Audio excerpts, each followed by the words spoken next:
rematan sempre todas. Decíamos al principio, Susana, ¿qué necesidad tenías de exorcizar demonios familiares? ¿Por qué decides escribir Dicen? Así de buenas a primeras, la idea es la de que no llegue a la cuarta generación el silencio.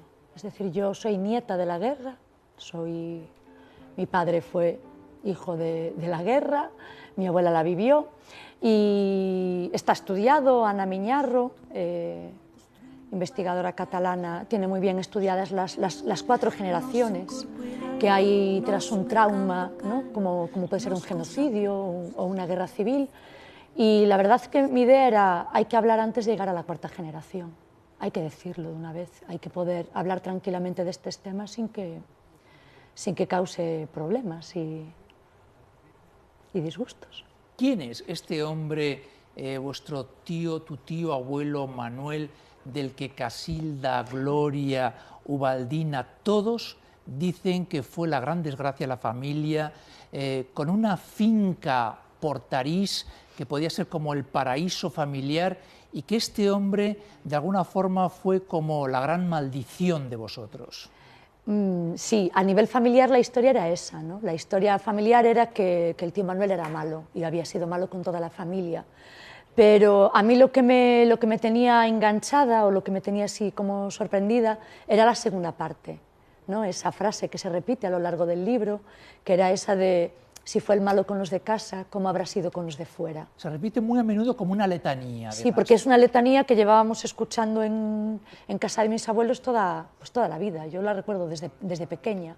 Entonces, claro, te queda la idea esa de, vale, yo las maldades de la familia me las conozco, o pensaba que me las conocía. Yo pensaba que sabía el daño que le había hecho a mi abuela. Pero claro, te preguntas, vale, si a mi abuela le hizo esto, ¿qué le habrá hecho a otros? Y ahí pues queda esa espina, ¿no? De querer saber.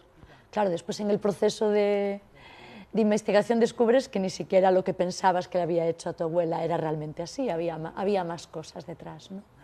Y esa idea era la que hay detrás del libro, ¿no? El querer saber qué hay detrás de esa frase, si era malo, y era. Había sido peor con los de fuera que con los de casa, sí. Vamos a contar un hecho en concreto, un hecho que tiene que ver mucho con la recuperación de la memoria histórica, un acto en el que también participa el escritor Manuel Rivas, unos huesos. Ponnos en situación para que el espectador sepa qué se va a encontrar, entre otras cosas, en el libro Dicen. Bueno, esa es casi la semilla de la historia, ¿no? En el año 2010 fueron excavados los primeros restos, exhumados los primeros restos de paseados en Galicia, y se trataba de dos chicos, 2 adolescentes casi, uno de ellos tenía 19 años cuando lo mataron, Castor Cordal y Ramón Barreiro, en un pueblo de Pontevedra, en Barro, en Curro. Y conociendo la historia, cuando hicieron el homenaje para entregar sus restos a las familias, que participaba Manolo Rivas en ese homenaje, hizo el discurso él. Claro, contaron la historia y fue publicado en crónicas. Yo todo esto lo seguí a través de la prensa. Y estos chicos eran de Cambados y fueron asesinados en Curro, y casualmente, claro, a mí lo que me hizo pensar fue que en el medio del camino estaba la casa de mis bisabuelos, donde vivía el tío Manuel. Y el tío Manuel era falangista y tenía fama de represor. Entonces a mí me quedó la idea en la cabeza de que él había participado en esas muertes. Y fue cuando sí me decidí a investigar e intentar saber si sería posible, si no, si había algún tipo de documentación o no. Y toda esa búsqueda o esa investigación es la que narro en el libro. Decíamos al principio que Susana Sánchez Arins ha querido fijar los recuerdos. Es un libro escrito, a ver si la cámara lo puede atrapar un momento. Son fragmentos breves, como fogonazos de lo que le han contado su tía, su abuela, sus parientes, con una forma de puntuación curiosa. ¿Cuál ha sido la estrategia, Susana? La estrategia, a ver, es un fallo de escritura, básicamente. Yo quería hacer un novelón, así como el de Lilla. Quería hacer un novelón de 400 páginas. Pero en ese proceso de búsqueda y de investigación, pues lo que me encontré fue la ausencia absoluta de datos y de información. Yo no quería mentir. Yo no quería recubrir la historia de literatura para tapar los huecos que yo no encontraba pues, a través de testimonios o de documentos. Entonces, al final opté por dar espacio a los silencios, que creo que también era algo que era necesario contar, ¿no? Porque yo la idea que tengo es que realmente es muy complicado escribir la historia de la Guerra Civil, porque fue inescrita por quienes ganaron, es decir, no solo es que escribieran otra versión, sino que borraron las huellas, muchos de ellos, como el tío Manuel, de su paso por el mundo, y entonces hoy en día es complicadísimo encontrar documentos, información, fuentes que realmente confirmen o no qué es lo que hicieron. Y claro, los testimonios orales son orales, pueden ser verdad, pueden ser mentira, varían, esta dice una cosa, aquella dice otra. Entonces hay todo ahí un caos de versiones y silencios que yo creo que impiden escribir un novelón. Y quedó así, en narrativa poética, así, ensayo, reflexión. Ha habido documentales como Asilenciadas Sí. o El silencio de otros, que tuvimos aquí a Almudena Carracedo, su directora, pero normalmente se habla de las víctimas. Tú asumes una posición complicada, porque realmente en tu familia estaba el verdugo. En este caso, este libro demuestra que tienes un acto casi de valentía de enseñar lo peor de tu casa. Bueno, para mí valentía no es porque no llegué a conocerlo. Entonces, hay también un poco de temeridad en ese sentido. Quiero decir, no hay una relación afectiva. Yo no llegué a conocer a este señor. Entonces, a mí no me causa ningún tipo de pudor o de tal hablar de él pues como lo que era, ¿no? Un falangista y probablemente represor. Bueno, represor sí, probablemente asesino, ¿no?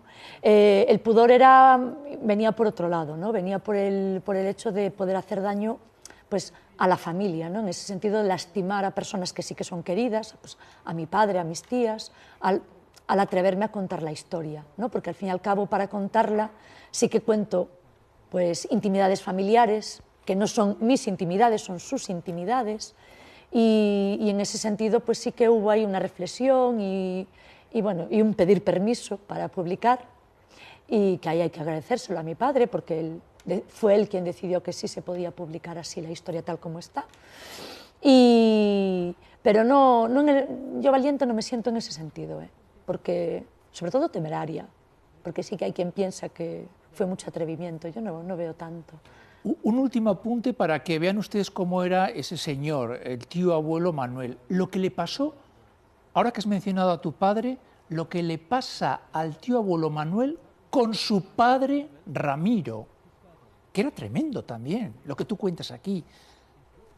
Ponle al espectador en la pista. ¿De qué estoy hablando? ¿Qué quieres que cuente? ¿Lo de la tortura o lo de...? Claro. A su padre, al propio padre del tío Manuel.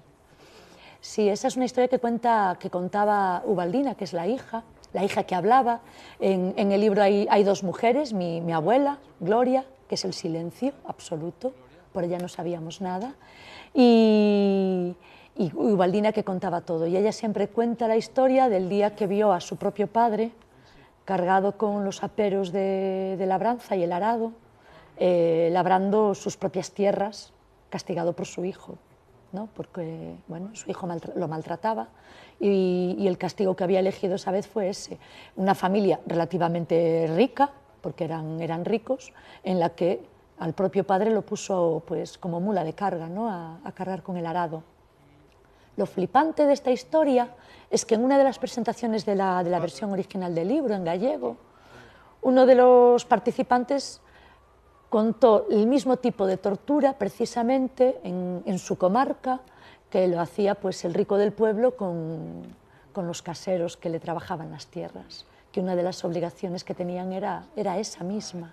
O sea que debía de ser una forma de tortura habitual entre ciertos señoritos de campo.